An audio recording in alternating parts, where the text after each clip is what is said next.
Ya nak ya, saya punya pengalaman. Kami dulu kan kita istilahkan sekolah unggul. Ada. Itu sekolah negeri. Baru kita masukkan kami punya yayasan, namanya Yayasan Latimojo. Kemudian seluruh kekurangannya itu kita asramakan, kita biayai oleh yayasan, ya. Diasramakan ya. Kemudian guru-gurunya kita kasih fasilitas. Itu yang kita berikan. Tetapi yayasan yang membiayai. Tapi namanya sekolah unggul ya. Kemudian bahasa Inggrisnya bukan pengantar, tetapi dominan ada English Day ya, ada seperti begitu. Betul. Akhirnya juga sekarang kuasai bahasa Inggris dan kuasai bahasa Arab malah kayak gitu toh. Nah, seperti begitu. Atau mungkin idealnya semua sekolah menjadi unggul gitu Pak. Menjadi unggul ya. Jadi tidak hanya pada sekolah-sekolah tertentu saja, itu yang menimbulkan standarisasi. standarisasi. Kan terus gitu. Begini juga Kang Yana. Kan RSB ini di kabupaten sekurang-kurangnya ada 2 sekolah yang sudah bertaraf internasional. Sekurang-kurangnya dia ada pemaksaan gitu Bu, dipaksakan. Iya, artinya begini kan, sekarang ini pemerintah sesungguhnya harus fokus kepada sekolah-sekolah yang jauh di bawah standar nasional. Kan kalau RSB ini sekolah yang memang sudah mencapai bahkan melampaui standar nasional pendidikan gitu ya, sehingga dia boleh melakukan RSBI. Tapi kan jumlahnya hanya sedikit. Jadi kalau saya boleh menggambarkan kondisi pendidikan kita, kondisi sekolah kita tuh kayak layang-layang gitu ya, runcing ke atas lalu runcing ke bawah, di garis tengahnya ada melengkung begini kan. Nah itu yang RSB itu ada di runcingnya di atas. Sementara yang runcing di bawah yang paling panjang ke bawah itu jauh lebih banyak. Nah maksud saya sekarang pemerintah itu lebih baik fokus yang di titik bawah ini ditaikkan dulu ke atas sehingga sudah ada di garis atas, di garis tengah ini. Jadi seluruh sekolah di Indonesia harus sudah mencapai standar nasional terlebih dahulu. Betul. Kalau sudah mencapai standar nasional, mau buat unggulan, mau apapun namanya, menjulang tinggi silahkan gitu. Silahkan gitu. Tapi jadi sekarang perhatikan di bawah dulu gitu ya Bu ya? Betul. Okay. Sekarang yang tinggi-tinggi, yang di bawah, itu yang kemudian menjadi diskriminasi, menjadi tidak adil. Kastanisasi gitu ya Bu ya?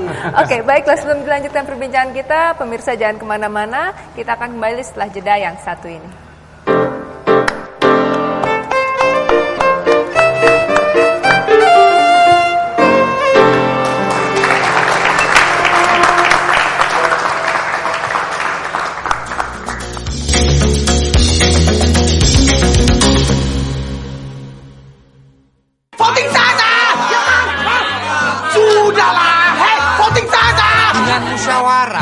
Kelompok yang kecil menghormati kelompok yang besar. Kelompok yang besar melindungi kelompok yang kecil.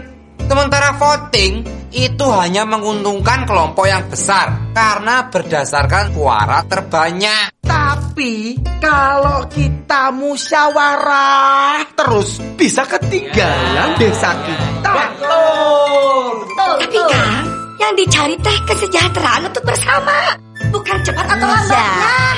Tapi, apakah pendahulu kita itu melakukan hal yang sama? Jelas, mereka lebih mengutamakan kepentingan bersama dibandingkan dengan kepentingan golongannya. Jadi bagaimana? Mau dilanjutkan musyawarahnya? Setuju. Utamakan musyawarah mufakat. Ciri demokrasi Indonesia.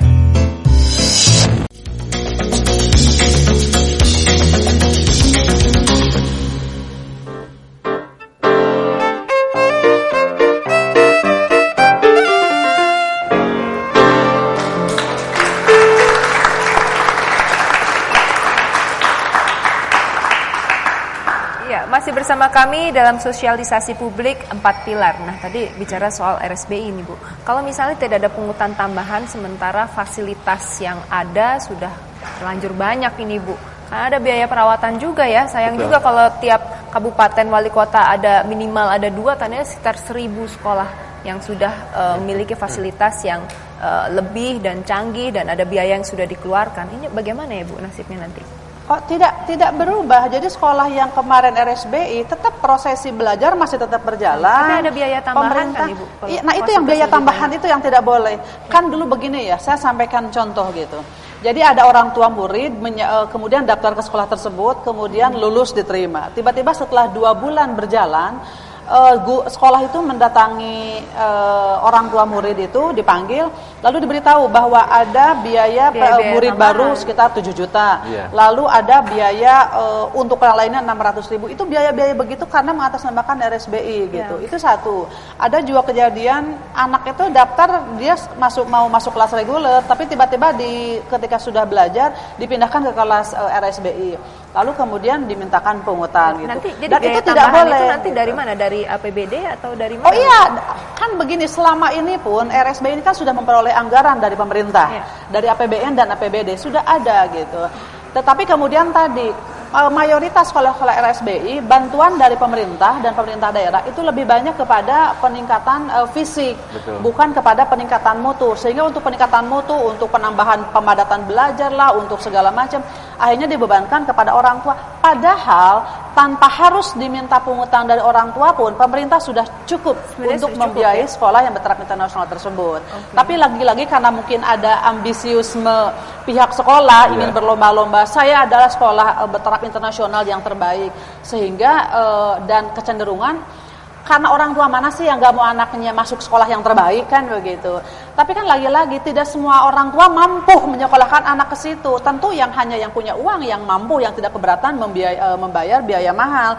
Tetapi bagi anak yang kurang mampu padahal dia cerdas, belum tentu dia bisa terakomodir di RSBI, itu yang disayangkan. Walhasil begini, RSBI ini tidak memberikan peluang untuk semua anak Indonesia yang cerdas bisa menikmati pendidikan di situ, karena lebih besar patokannya kepada ekonomi orang tua. Iya, dan ada juga kesalahan konsep nih Pak Jafar, karena pembangunan RSBI ini kan seharusnya membangun sekolah baru. Tapi ini kan artinya melekatkan pada sekolah yang sudah ada, ditingkatkan statusnya, itu kan kesalahan besar juga gitu ya Pak Jafar. Betul. Jadi itu tadi sebelumnya kan sudah ada yang disebut sekolah unggulan. Nah kemudian sekolah unggulan itu hanya unggul dalam aspek bagaimana kualitasnya ditingkatkan kayak gitu kan. Nah kemudian diberikan persyaratan-persyaratan minimal untuk hal itu ya. Jadi itu setelah berubah ini sekolah itu kan ditingkatkan.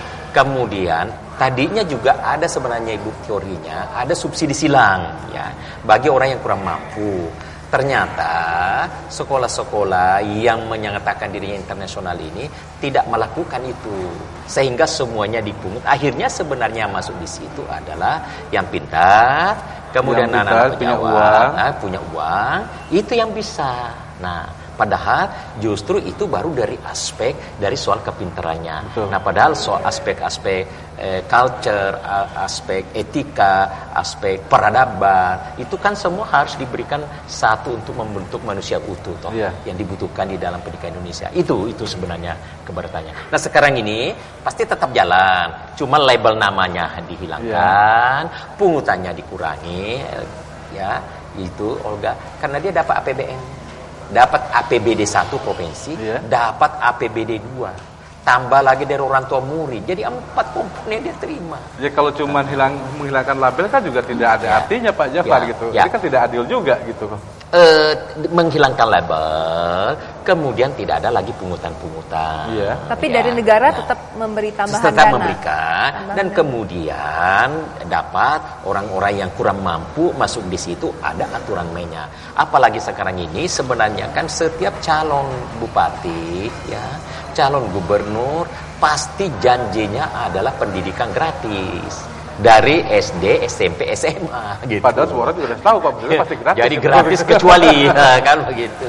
Yang jelas sekarang pemerintah pusat maupun pemerintah daerah tidak lagi ada alokasi anggaran yang bernama alokasi anggaran untuk sekolah RSBI gitu tidak ada. Tapi kalau ini ada berganti binaan, menjadi peningkatan mutu. Jadi di masing-masing provinsi biasanya suka ada sekolah binaan gitu, binaan provinsi. Ini kan tidak adil juga, harusnya yang namanya provinsi kan mengayomi semua sekolah gitu. Sekolah unggulan itu namanya. Iya, sekolah unggulan itu sah-sah saja boleh. Jadi begini, di saat misalkan pemerintah juga punya obsesi untuk meningkatkan mutu pendidikan, sementara dia untuk mengangkat semuanya belum selesai, maka yang sudah bisa diangkat dulu ke atas. Itu sekolah unggulan boleh saja. Jadi intinya begini, apapun nama sekolah itu yang bertujuan untuk meningkatkan mutu pendidikan, saya 100% mendukung.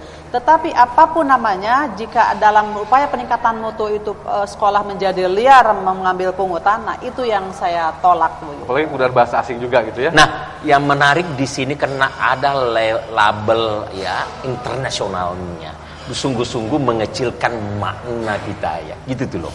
Sekalipun sebenarnya internasional di sini boleh kita katakan globalisasinya maksudnya mutunya gitu, kualitas. Dalam kualitas itu sebenarnya. Maka yang memang pertanyaannya kan tadi sebenarnya jadi kan sekarang oleh Mahkamah Konstitusi sudah dihentikan, berarti kan berlaku. Maka kan masih ada kan dimintakan transisi untuk tahun anggaran kan sebenarnya toh. Tahun ajaran baru maksudnya. Nah, menyesuaikan juga tahun anggaran. Anggarannya tentunya masih keluar saja. Tetapi yang pasti dulu labelnya harus diturunkan. Nama itu nama cukup kurang memberikan pandangan kepada kita bahwa kita inoran di bawah gitu loh. Negara kita agak di bawah levelnya itu sebetulnya sangat mendasar. Anggarannya memang sudah dialihkan ya untuk hibah prestasi kalau tidak salah. Jadi anggaran itu tidak bisa ditarik kembali, tetap jalan tapi peruntukannya dialihkan gitu. Itu satu. Terus yang kedua, menurut saya kenapa saya bersyukur RSBI ini dihapus. RSBI ini kan output kepada anak didik itu lebih kepada menitik beratkan aspek akademis saja gitu. Bagaimana anak ini nilai bahasa Inggrisnya bagus, matematikanya bagus gitu ya dan sejenisnya. Sementara aspek spiritualitas yang notabene itu tujuan utama dari pendidikan ternyata kan tidak tersentuh secara memadai. Persis. Apalagi kalau sekarang kita sadar bagaimana pendidikan agama di sekolah itu kan sangat minim. Betul. Selain sangat minim, juga prosesi belajar mengajarnya tidak betul-betul langsung menyentuh afeksi anak, tetapi hanya sifatnya kognisi saja gitu. Jadi menurut hemat saya ini juga sangat bertentangan. Karena apa?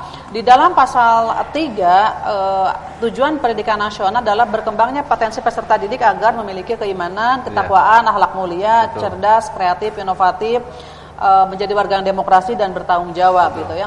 Tetapi ketika hari ini proses pendidikan menitik beratkan kepada eksploitasi aspek kognisi, maka terjadi ketidakseimbangan antara aspek afektif anak dengan aspek kognitif anak gitu. Jadi menurut saya itu juga yang harus dibenahi, bukan hanya RSBI saja, ada banyak hal yang harus diperbaiki di dalam pendidikan, salah satunya tentang materi itu sendiri. Terus tadi kalau Kang Yana membuat, ini kan harusnya RSBI ini sesuatu yang baru, jadi sekolahnya baru, tanahnya baru, gedungnya baru, kurikulumnya juga baru. Harusnya kan begitu. Jadi emang ini sesuatu yang sifatnya piloting begitu. Tapi faktanya sekarang yang terjadi kemarin itu, sekolah yang sudah ada, yang selama ini standar nasional, lalu diteploki, ditempeli harus menjadi RSBI gitu. Karena kurikulumnya kan campur aduk juga gitu. Jadi pokoknya nggak beres lah kemarin. Oke, baiklah. Tampaknya masih panjang lagi perbincangan kita, tapi sebelum dilanjutkan kita sambut dulu inilah Air Putih Chamber. Boleh tepuk tangan ya.